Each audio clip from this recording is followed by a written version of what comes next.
भारतीय वायुसेना को एक शानदार मौका मिला। हमको एयरफोर्स में ट्रेनिंग दी जाती है कि युद्ध जीतना है तो खुद को बलिदान करके युद्ध मत जीतो, दुश्मन को मौका दो कि वो अपने देश के लिए शहीद हो जाए, दुश्मन को मार के युद्ध को जीतो।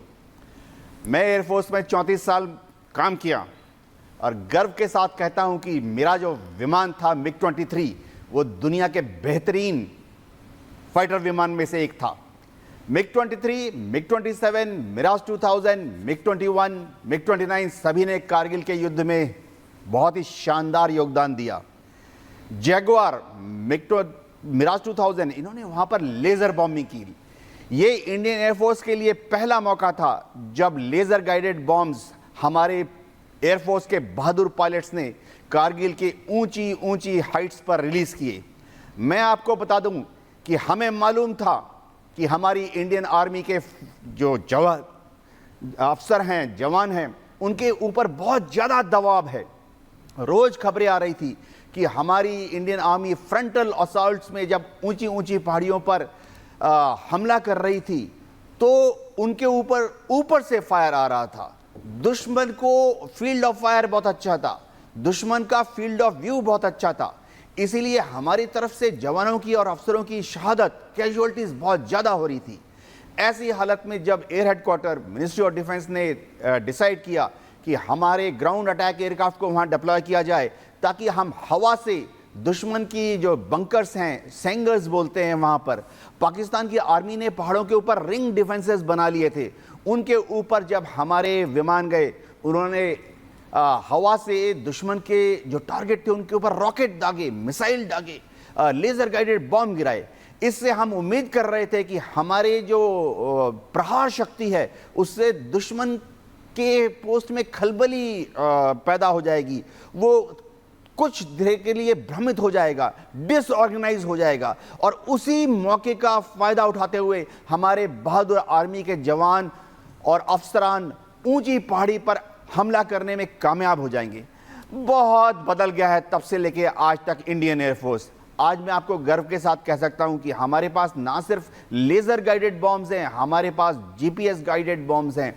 इंडियन एयरफोर्स अब रात के टाइम पे भी बहुत एक्यूरेटली फायर कर सकती है क्योंकि पायलट्स के पास अब नाइट विजन गॉगल्स हैं।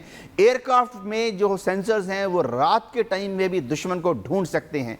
आज अगर कारगिल जैसा मौका हमें फिर से मिला तो पहले तो मैं आपको बताता हूं, दुश्मन शायद जरूरत नहीं करेगा इंडियन एयरफोर्स की कैपेबिलिटीज को जानते हुए कारगिल जैसा गुस्ताखी करने का। अगर उसने ये गुस्ताखी आज की तारीख में फिर की तो भारतीय वायुसेना और हमारी फौज, इंडियन आर्मी मिलकर धूल चटाने की हौसला रखते हैं। बिल्कुल, देखिए ये बड़ा संदेश देने की कोशिश भी हुई है और जिस तरीके से आपने कहा कि अब कोई भी भारत की तरफ आंख उठा के देखेगा तो इतनी शक्ति भारत के पास है कि उसका मुंह तोड़ जवाब भी दिया जाएगा। शैलेंद्र जी, देखिए अगर हम बात करें उसी दृश्य की, यानी कि 25 साल पहले की बात करें, क्योंकि ऊंची ऊंची चोटियां थी, पहाड़ थे और उस पर जिस तरीके से पाकिस्तान की सेना ने जो कब्जा किया था, उस वक्त भारतीय सेना के लिए कितना चुनौतीपूर्ण रहा होगा वहां से घुसपैठियों को खदेड़ना, क्योंकि देखिए जो पाकिस्तानी सेना थे वो एकदम ऊंचे टॉप पर थे और नीचे हमारी भारतीय सेना थी। किस तरीके से इस पूरे अभियान को आगे बढ़ाया गया, किस तरीके से ऑपरेशन विजय को अंजाम तक पहुंचाया गया, जरा इसको एक बार फिर से विस्तार से बताइए। आपका पहले वाले सवाल का जवाब देता हूं, और आपने कहा क्या बदल गया। मैं कहता हूं आप ग्लास का वो पार्ट देखिए जो नहीं बदला। वो हाइट नहीं बदलेंगी, कोई भी ऐसी हाइट नहीं है जिसकी हाइट कम हो गई हो कारगिल की। जज्बा नहीं बदला है उस फौज का जो एक्लेमेटाइजेशन करती है 7000 की हाई ऑल्टीट्यूड पर, 9000 की ऑल्टीट्यूड पर, 12000 की ऑल्टीट्यूड पर। अगर जनरल सोई सर को याद आएगा कि हम तकरीबन ये जो एक्लेमेटाइजेशन है वो 8 से 12 दिन तक का करते हैं, और ये अटैक्स जब लैंड हुए हैं अगले दिन सुबेरे किए गए हैं। आप सोचिए कि वो एक जो सांस फूलना का जो चैलेंज है वो कितना रहा होगा। वो बिल्कुल नहीं बदला है, क्योंकि उस समय भी मेरा जाबाज सिपाही बिना एक्लेमेटाइजेशन के अगर अटैक करता है, मैं आज आपको गारंटी दे रहा हूं आज भी कर देगा।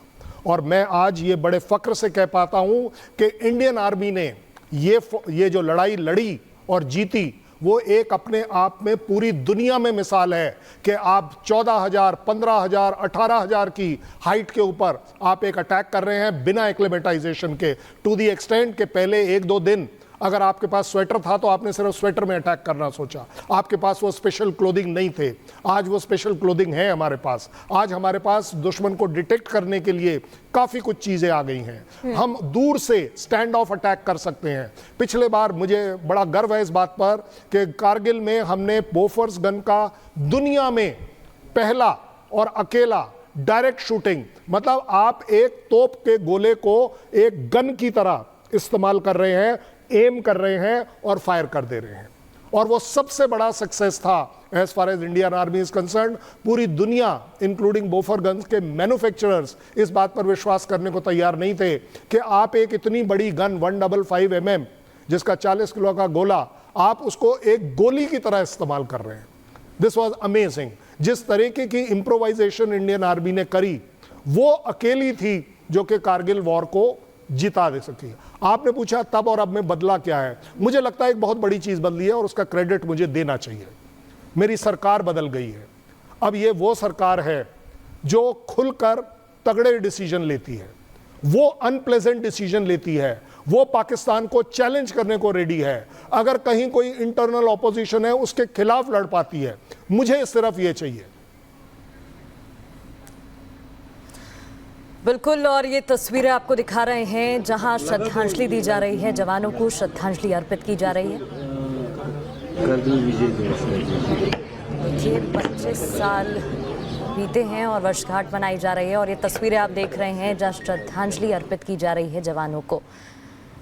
लाइव तस्वीरें आपको कारगिल वॉर मेमोरियल से दिखा रहे हैं। कारगिल के वो हीरो जिनकी कहानी, जिनके किस्से याद कर रहा है भारत, उनके साथ जो ऑफिसर्स, जो आर्मी ऑफिसर्स मौजूद थे, उनके कुछ परिवार पहुंचे हुए हैं वहां पर। ये तस्वीर आप देख रहे हैं, श्रद्धांजलि अर्पित की जा रही है और प्रधानमंत्री नरेंद्र मोदी भी कुछ देर बाद पहुंचेंगे और श्रद्धांजलि अर्पित की जाएगी। मैं अगर आपको करेक्ट कर दूं,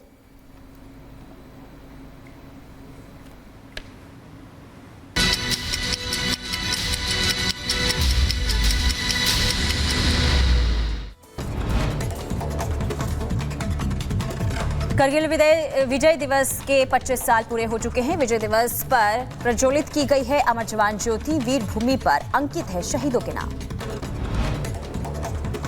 कारगिल विजय दिवस के अवसर पर युद्ध स्मारक पर पुष्पांजलि समारोह और पीएम नरेंद्र मोदी 25वें करगिल विजय दिवस में शामिल होंगे। करगिल विजय दिवस पर यूपी के डिप्टी सीएम केशव प्रसाद मौर्य का ट्वीट सामने आया है। उन्होंने लिखा है कि मां भारती के वीर सपूतों के अतुलनीय शौर्य और बलिदान का परिचायक कारगिल विजय दिवस। आगे बढ़ते हुए बात पेरिस ओलंपिक की 26 जुलाई से शुरुआत हो रही है और खेल से पहले आईफिल टावर पर ओलंपिक रिंग और लाइटों से सजावट की गई। उत्तराखंड के चमोली में लैंडस्लाइड हुआ है। भूस्खलन के बाद सड़कों पर मलबा आ गया है, यातायात बाधित हो चुका है, बद्रीनाथ हाईवे बंद है।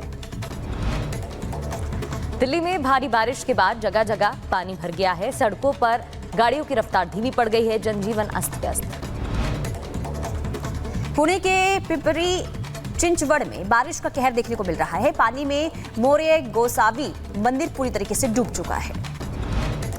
उत्तर प्रदेश में भारी बारिश ने लोगों की मुश्किल बढ़ा दी है। लगातार बैराजों से पानी छोड़ा जा रहा है। उफान पर घाघरा और शारदा नदी बताई जा रही है। सीतापुर में बाढ़ की चपेट में कई गांव। दिल्ली के द्वारका में बड़ा हादसा हुआ है। अस्पताल के निर्माणाधीन बेसमेंट की दीवार गिर गई है। हादसे में एक महिला की मौत की खबर सामने आ रही है, जबकि 8 लोग घायल हो गए हैं। फिरोजाबाद के टूंडला में आरपीएफ बैरिंग के पास खड़ी कार में भीषण आग लग गई। हड़कंप मच गया, धुधुक कर कार जल उठी। शाहजहांपुर में मासूम बेटे की बेरहमी से पिटाई करते हुए पिता का वीडियो वायरल हो रहा है। विवाद की वजह अभी स्पष्ट नहीं हो पाई है। दिल्ली एयरपोर्ट पर पकड़ी गई 6 किलो कोकीन। खिलौने में छिपाए थे 270 कैप्सूल। भारतीय मूल के जर्मन नागरिक को हिरासत में लिया गया।